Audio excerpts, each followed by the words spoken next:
Hi guys, welcome back to another video on Pinkman Solutions. So starting from this video, we'll be discussing everything about Lua, the entire Lua programming language from basics to advanced topics. So being this the first video, in this video I'm going to discuss how to set up the Lua environment on your system. So I'll be discussing how to set up the Lua interpreter on your Linux machine. If you are on Windows, you can just search how to install Lua on Windows. You will get the steps.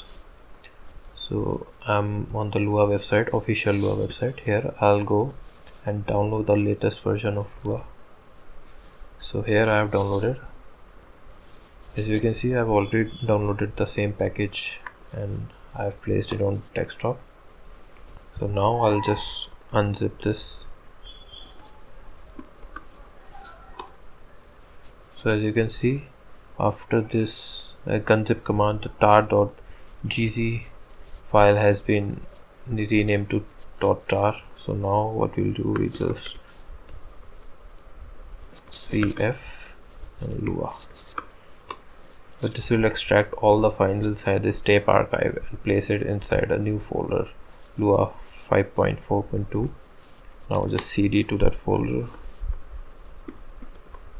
Now here you will see a make file.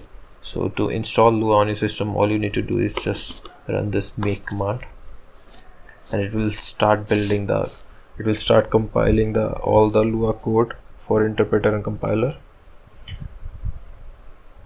So it will take few seconds. After that, to test whether it has been properly installed or not, just run this command make test.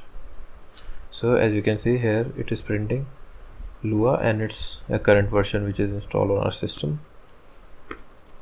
Or you can do this, run the Lua interpreter directly by just giving this Lua command, and yep, we are inside this Lua interpreter. And just to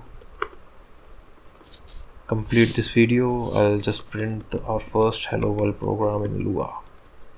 Sorry for the typo.